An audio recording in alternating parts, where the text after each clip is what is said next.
Hello student, in today's session we will discuss about the phenomenon, jump phenomenon in a camp. What is the jump phenomenon in a camp? So we will discuss in today's session. Okay, so when camp and follower mechanism is used, it is always that the camp and follower always remain in contact with each other. When camp and follower is mechanism used in a particular application, then during this they always remain in a contact with each other. Okay, but sometimes due to some external effects, this contact get breaks and cam will the contact between cam and follower get loose. This such type of the phenomenon is called as the jump phenomenon. What is the reason behind this cam phenomenon? We will discuss here. Okay.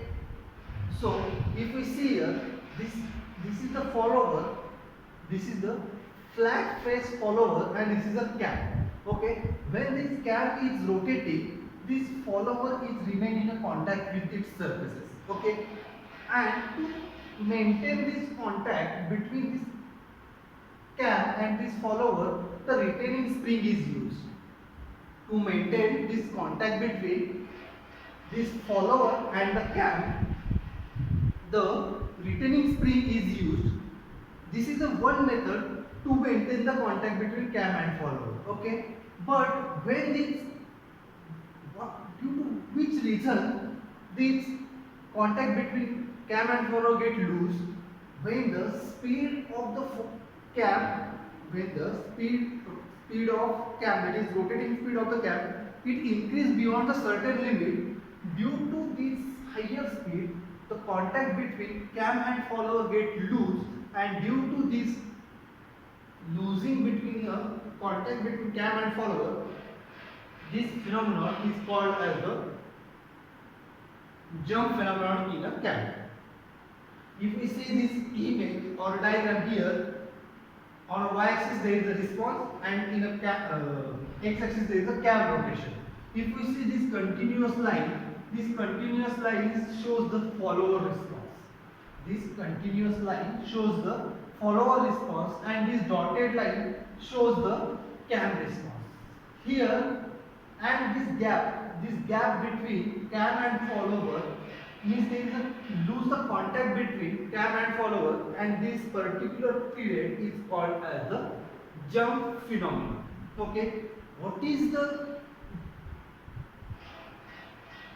bad effects of this jump phenomenon on a working of cam and follower? When this cam is rotating and due to the higher speed, this contact between cam and follower get looser, and after some time this follower again get in a contact with the follower. Means during the particular speed or a particular time, when the speed of the cam is higher than the particular limit, and due to this the contact between these two get loose, but after some time again this follower get in a contact with the cam due to this retaining spring, and while retaining in a contact with the cam, this follower impact some force on the surface of the cam, and due to this impact the shape of this cam get changes. Due to the impact of the follower on the cam, due to the jump phenomenon, this structure or this shape of the cam get changed, and due to this destructions of the cam destruction of the cam is happening. Also there is, when this follower get impact on this cam, there is a noise is generated, and due to this noise vibration are get generated into this cam follower mechanism. Due to this jump, now what is happening here?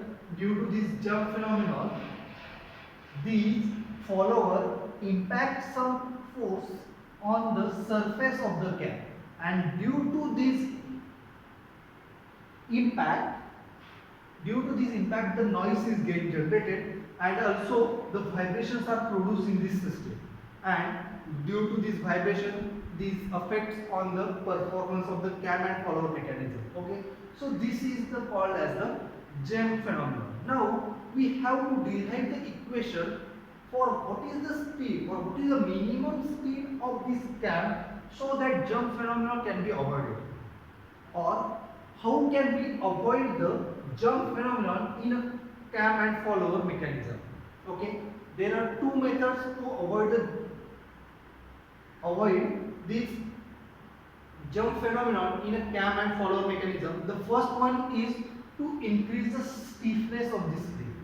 The first one is to increase the stiffness of this retaining spring, and second method is the speed of the cam should be such that it avoids the jump phenomenon. We will derive the equation for what is the speed of the cam, or at which particular limit we can increase the speed of the cam to avoid the jump phenomenon. Okay, so here we will derive the equation for the minimum or speed of the cam to avoid the jump phenomenon. Okay, so see here, this is a flat face follower, this is the cam, this is the shaft of the cam. Okay, and this is the eccentricity.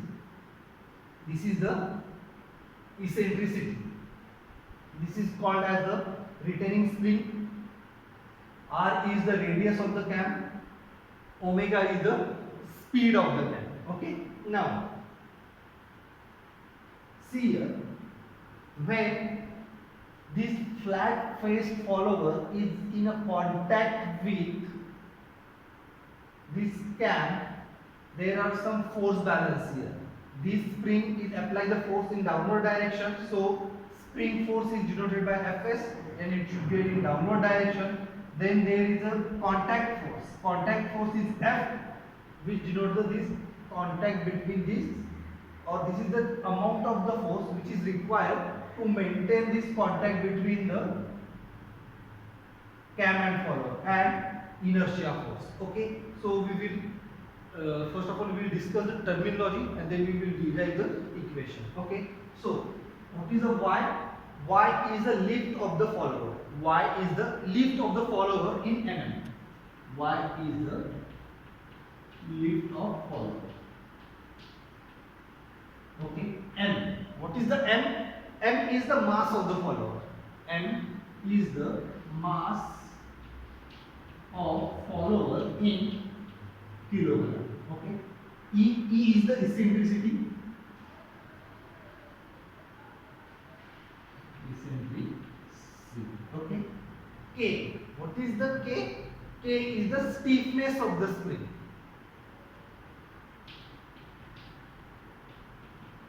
Stiffness of spring. Okay.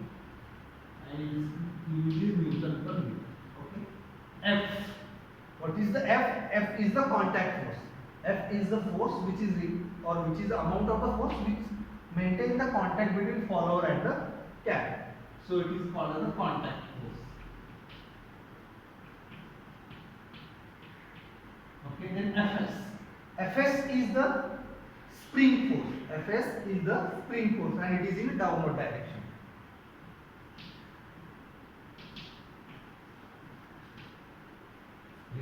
And spring force is also equal to this Fs is equal to P plus Ky. What is the P? P is the initial or preload on spring.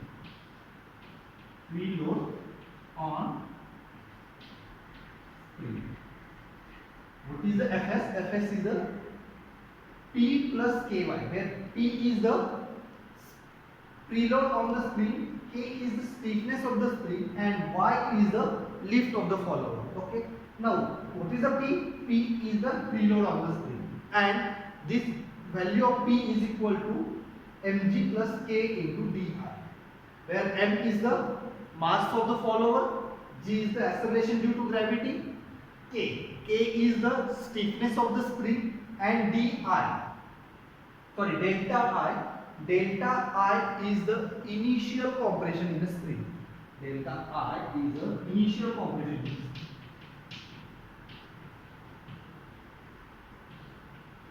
compression in spring. And what is the omega? Omega is the angular velocity of the cam. Angular velocity of cam. Okay. So these are the some terminology. Now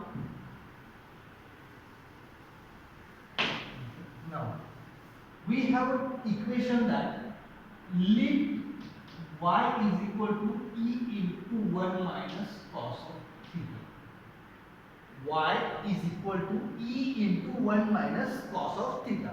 This is the equation for a lift, or this is the equation for a displacement of the follower in a case of flat face follower. When our follower is flat faced and it is getting a contact with the cam, then this equation represents the lift of the follower or a displacement of the follower.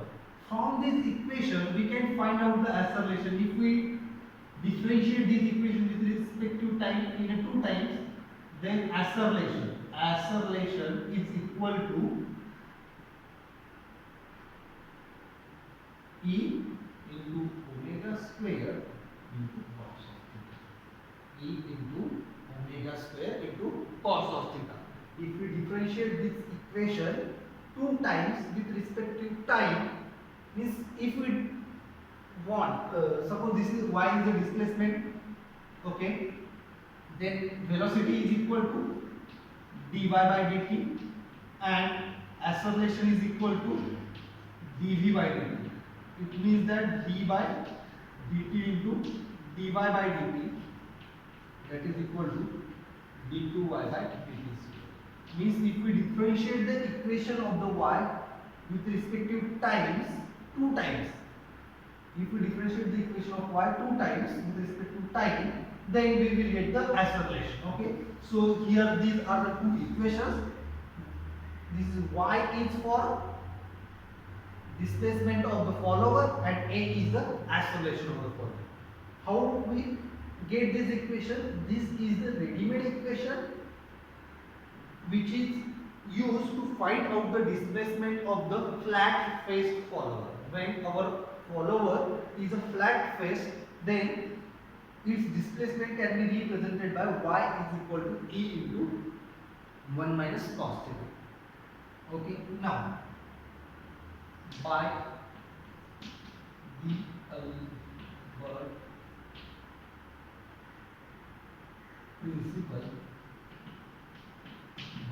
D'Alembert principle,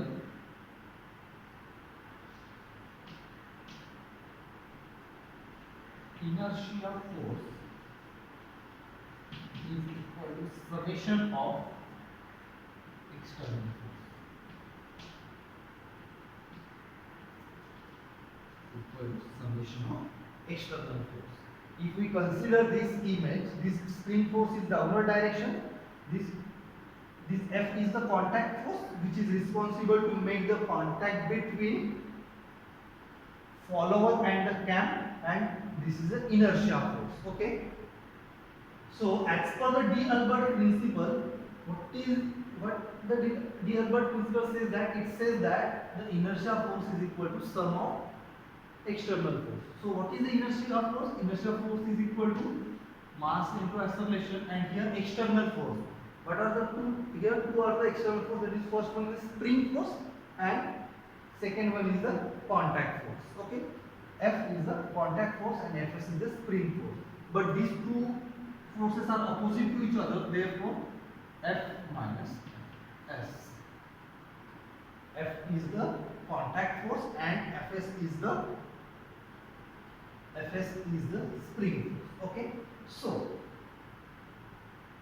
M is the mass of the follower. What is the value of A? A is the value of acceleration. So we will write here A is equal to E into omega square into cos of theta. F is the contact force minus Fs. Fs is the spring force. the value of spring force.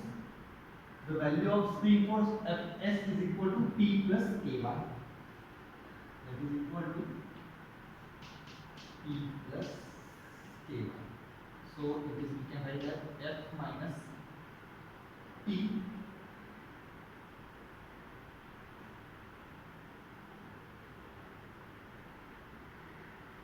minus Ky. Okay, so if we transfer this on this side, we will get F is equal to m into E omega square cos of theta. When this P is get transformed on this side, it is equal to plus P plus K.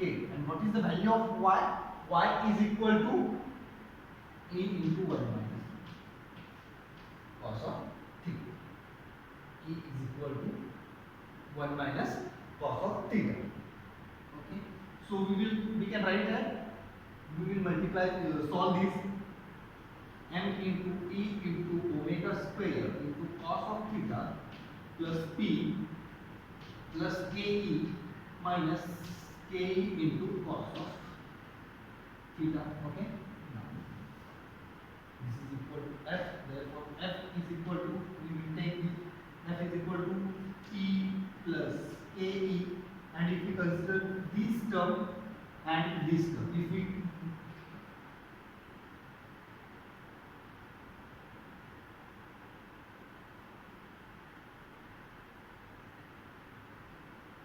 we take E into cos of theta as a common, if you take E into cos of theta as a common from these two terms, from here if we take the E and cos of theta, we will get m into omega square, and here E into cos of theta we will get K.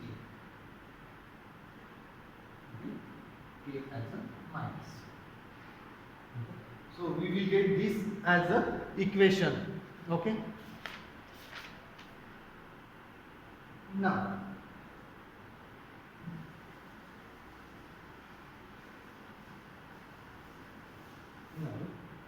so we can write as F is equal to P plus Ke plus E into cos of theta into m into omega square minus K. Okay. So this is the equation. This is the equation for contact force. If this amount of force is between cam and follower, then there will be a no jump phenomenon in a cam. Okay. If this amount of force will remain present in a cam and follower, then there will no jump phenomenon will occur in a cam and follower. Okay. So what is, when we will get the maximum value, when we will get the maximum value of this contact force if theta is equal to 0, theta is equal to 0, we will get the maximum value. We will get maximum value. And if theta is equal to 180, we will get the minimum value of the contact force. If we put theta is equal to 0 in this case, then we will get the maximum value of the contact force, and if we put theta is equal to 180, then we will get the minimum value of the contact force. Okay. So this is the equation for a force or a contact force between cam and follower. Now we have to find out what is the value of angular velocity of the omega, so that we can maintain the angular velocity of cam, so that we can maintain the speed of the cam below this limit. Okay. If we see in this equation, if this value of f is 0, if the value of f is equal to 0, or when this value of a is less than 0, remember that when value of f is equal to 0, or value of f is less than 0, means value of f is negative, then the contact between cam and follower get loose. When the contact between cam and follower get loose, when this value of f is equal to 0 or less than 0, then contact between cam and follower get loosen and jump phenomenon. Now we have to find out the velocity of the cam so that we can avoid the jump phenomenon. So we will put the boundary value here, that we will put f is equal to 0 and theta also equal to 0. Okay, we put f is equal to 0 and theta is equal to 0 in this equation.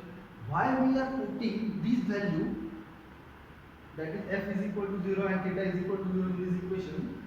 Because when the value of the force is 0, then contact between the cam and follower get loosened. But we have to find out the value of omega at which we get this f is equal to 0. So when we put theta is equal to f is equal to 0 and theta is equal to 0, we get equation 0 is equal to p plus ke plus e, this e, cos theta, cos of 180. We will put theta is equal to 180. We will put theta is equal to 180. What is the value of cos of 180? Cos of 180 is equal to minus 1, which is equal to minus 1 into m into omega square minus. Here we are putting as omega is equal to omega j, where this value omega j represent the value speed of the cam to avoid the jump phenomenon. Okay, so we are putting here, so p plus ke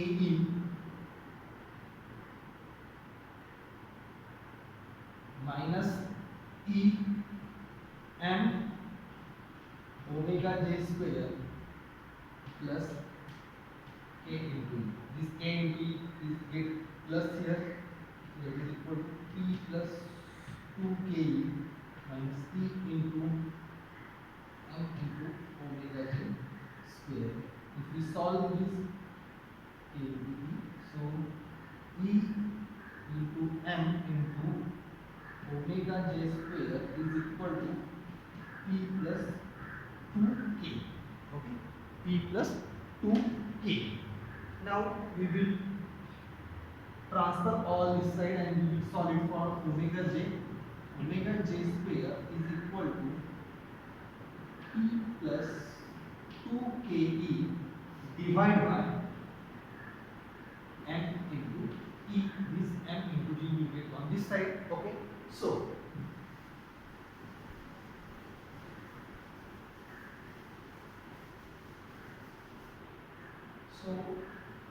omega j square is equal to p plus 2ke divided by m e, and if you want to solve it for omega j, then it will be m in square. So omega j is equal to this, means value of the cam speed or angular velocity of the cam should be this value.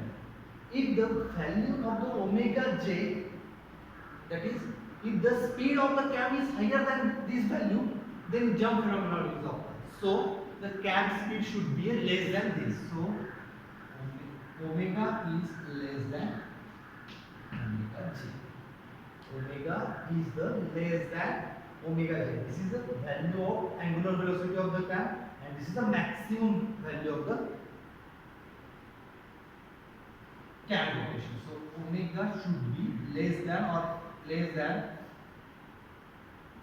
p plus 2ke upon m into e. So this is the minimum value of the or minimum angular velocity of the cam to avoid the jump phenomenon. Okay, so this is the equation. So we will revise what we learned in today's session.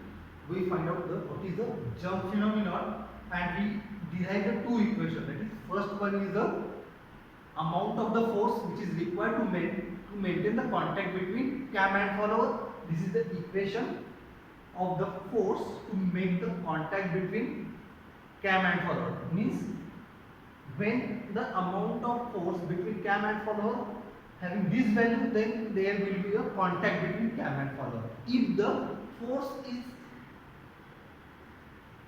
equal to this, then there is a contact between cam and follower. But when this force get 0 or this force having a less value, then jump phenomenon is occur and the contact between cam and follower get looser, and this is the value of angular velocity of the cam,